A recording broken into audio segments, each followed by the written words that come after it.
取材よ取材。これは特ダネの予感。 Hello, I'm Silveroxis, and the unit coming this week to Octopath Traveler CotC is Ori, the Scrivener that was a good reporter, but a terrible fighter. I am sorry if you're an Ori fan. Netties did try to buff her. It's not enough. She's still bad. I'm sorry. So what does she do? She is a merchant. Her role is implant support specialist, even more so for wind and spear now from her buffs. Her special abilities is she's able to implant every single type of weakness in the game and can grant passive buffs to herself based on the number of weaknesses and passively debuff all enemies based on special article points. Her preferred weapons would be Fortune Spears for P attack because her base P attack isn't great and her potencies are low, so she may struggle to cap. Her preferred accessories would be P attack boosting gear and support accessories to assist. She should not be a main DPS, so don't waste damage cap on her. If you want to use her in her best possible way post buffs would be to potentially make her a breaker using her ultimate. So you would give her breaker gear, but again, I just don't think that's the best idea, and I'll explain why later. So like, it's just really hard to use her effectively, but that would be a new way of using her. For her passive skills, her first passive is that she inflicts the following debuffs on all enemies based on the number of article points she has, which she can get from using certain skills. She has 3 or more 10% wind res down, 6 or more 10% spear res down, 9 or more 10% physical / elemental resistance down, which would stack with the spear and wind res down to make 20% of both technically. It's not hard to get, it just takes a few turns to set up. Her second passive is both good and bad. When an ally breaks an enemy, all allies recover 3 BP, and new from a buff is that this also inflicts 2 stacks of spear and wind weakness implant to the broken enemy. Okay, so first, the reason the BP is bad is because most of the time your allies usually already have max BP going into break, so that way they can break and then hopefully get 1 BP from a source you set up before to be able to max boost again. This passive instantly gives all allies 3 BP when an enemy breaks. So because the way BP in this game is used, your allies have not acted yet because your breaker went first. They have not used their BP, so they're getting 3 BP on top of 5 BP, so they gain no BP at all, which makes this passive entirely pointless. The new buff addition to the passive is that now that 2 stacks of weakness of implant get added. That's not very much, but it's something. I guess it kind of works with her other skills if you have her break with her ultimate, which I'll get to again. The stacks are just so low, it's really hard for this to be good. Her TP passive is that while there's an enemy with 6+ revealed weaknesses changed from 9 to 6, including implants, so it's just even easier to get this up. Front row allies gain 15% spear damage up, which is easy to get elsewhere, and 15% damage taken reduction. That's actually pretty good because less damage is always good. But again, she still has to be on the team for this to matter, and she should not be taking a team slot up. For her skills, she has a base 2-hit single target spear that inflicts 10% physical attack, magic attack down for 2 turns. A 2-hit single target wind that inflicts 10% physical defense, magic defense down for 2 turns. A priority reveal 1 to 4 weaknesses of all enemies and gain 1 article point. At max boost, also taunt all enemies for 2 turns. She's not a tank, but alright.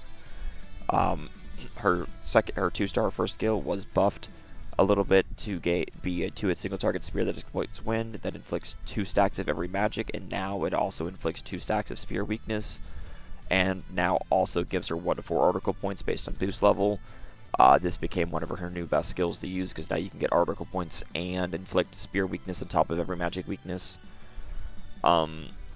She has a 3-hit random target spear that exploits wind, and the power is increased by 1.2 times if the target has 4+ revealed weaknesses, including implants, which is pretty much always. Very low hit count, so that's bad. She has a 1-hit single target spear that exploits wind, and she repeats this attack once per revealed weakness, including implants, up to 5 additional times. This will always be 6, so this is basically a consistent 6-hit, so this is good for shield shaving. It's just that the power sucks. Her 4-star skill is a 2 to 5 hit random target wind with a 20% chance to gain 1 article point per hit. Damage varies irregularly based on boost. So, 2 to 5 based on the powers you see on screen. The 6 star skill evolution, it becomes 3 to 6 hits instead, but the damage skill is the same. Her 5-star skill is a 2-hit AoE spear that exploits wind, then inflict 2 stacks of every magic and spear weakness implant, that's new, and then at max boost, also inflict 2 extra stacks of spear weakness implant. So that was changed to where it used to be you only got the spear weakness implant at max boost, but now you get 2 stacks always, and then a bonus 2 stacks at max boost. That probably would have been better if they just left it 4 stacks, and then you could have gotten 6 stacks of spear weakness out of it, but oh well, they didn't want her to be good, I guess. Then she has the 3-hit random target spear that exploits wind that gets progressively stronger if they have more weaknesses revealed, up to all 14 weaknesses. This is a terrible skill because it's only 3 hits, so who cares if it gets stronger? And then her TP skill is priority single target 15% spear and slash wind resistance down for 2 to 5 turns, and self gain 1 to 4 article points based on boost. Alright, for her EX skill and ultimate technique, both of these were slightly buffed as well. Her EX skill still has 2 total uses, and it's unlocked when she has 4 more article points, although you're still not going to use it until she has all 9. And the reason why is because it's a 1-hit AoE spear that exploits wind, and she repeats this attack once for every article point up to 9 times, so it's a 10 hit if she has all 9 article points. The main problem is that the power in the skill is awful, so it's a terrible nuke. She also inflicts 2 stacks of every weakness in the game, and if you do this at max boost, she'll inflict an additional 2 stacks of spear and wind weakness, so that'll be 4 stacks of spear and wind weakness, and then 2 stacks of every other weakness. This just goes along with their them trying to buff her to make her a bit better for spear and wind. Her ultimate technique is a damage class ultimate, costs 4 BP to full charge from level 8. It's called Newsflash. She gives herself 10,000 damage cap up for 2 turns, and then does a 5-hit AoE spear that exploits wind, always reduces shield points, and then inflicts 4 stacks of spear and wind weakness implant. This was buffed to be a 5-hit instead of a 3-hit, and it now inflicts stacks of spear and wind weakness. So basically, this makes her to where if you want to use her optimally, you'd have to make her your breaker, so that way she could break, get 2 stacks from her passive, 4 stacks from this, and you'd be able to start battle. And if you happen to have her A4, you'd be able to get 9 stacks of spear and wind weakness implant that'll last for 1 turn of break, and then she can't get that many stacks up. It's not possible on break turn 2, so you only can just do 1 giga turn nuke. It's not as good as like Tiziano, who could reliably get 6 stacks of implant out each turn of break. So it's unfortunately not nearly as good. It scales to 50,000 damage cap up and then 100,000 damage cap up at ultimate level 10 and 20 respectively. I'm guessing the power for ultimate level 20 since they changed it, but that's just generally how it scales, so I'm probably guessing right. The 200% gauge activation bonus at ult 20 will give a bonus 50% potency up that is stackable, so that doesn't really matter. Ultimate EX, ultimate 10 priority, I'd still leave this unenhanced at ult 9. I mean, yes, you want to use this to break, but like, most things die in 1 break anyway, but also, why are you using this unit? She's still bad. Like, I'm just not going to sugarcoat it. For her Awakenings and A4 accessory, A1, if using Ori for damage, she needs A1 desperately. She's really weak. A2 is a luxury. She doesn't need it. A3, HP is always good. A4 accessory is called the Scrivener's Notebook. It gives 50p attack, 20p def, 50 magic attack, and 20 M def.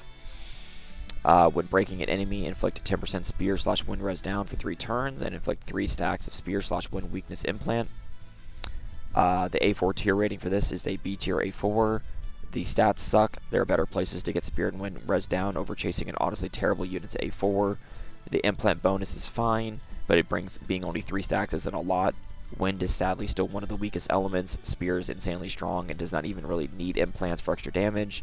But it's something to consider if you really want to go extra hard on spear damage, but you really won't miss this.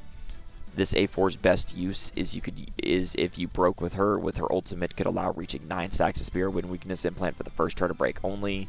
So it's alright, but that still doesn't, in my opinion, does not make this A4 worth chasing or exchanging for. For an optimal skill loadout, I would take her 2-hit spear that was slightly buffed to inflict 2 stacks of every magic and now spear weakness implant and gain article points, because she wants to get her article points max as soon as possible.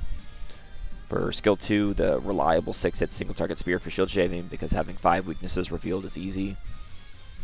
Skill 3, the 2-hit AoE spear that also exploits wind, that inflicts 2 stacks of every magic and spear weakness implant and 2 extra stacks of spear implant at max boost.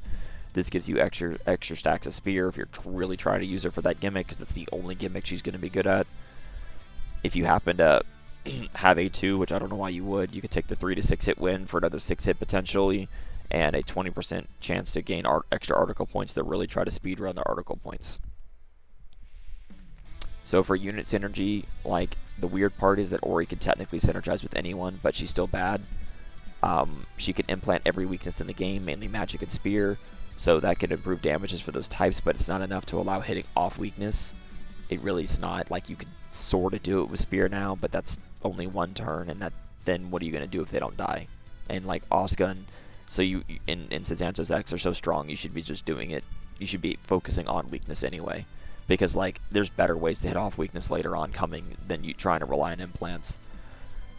She's purely for increasing damage via the 20% damage buff implant stacks give if that enemy was already weak, but her best use would be the 4 stacks of spear implant from max boosting her main AoE implant skill or her newly buffed ult. So the best spear DPSs could gain some damage up from her, including Asuka, Santos EX, or Roland. It's just, I can't in good faith list normal units to make her stronger because her damage is just terrible. I'm sorry.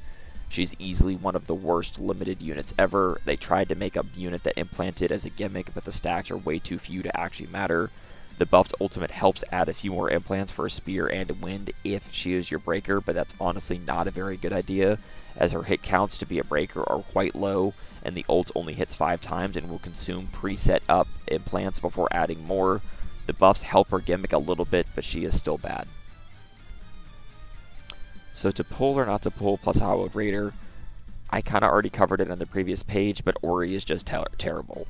I know she's a very popular Octopath 2 character, but she is just extremely poorly designed. They wanted a support merchant whose gimmick was implanting weaknesses, but she needs weaknesses to be stronger and buff her allies, so if they are used up, she can lose them. And then the number of stacks is only 2 per weakness, 4 for spear and 1 skill, and the EX skill and the ult post buffs, wind included in the last 2, so that's barely any extra damage. She has an okay hit count of 6 hits, but the potency is just dreadful. Her base stats are not good at all, no self-potency at all, a terrible ultimate still, and just overall, I'm sorry if you're an Ori fan.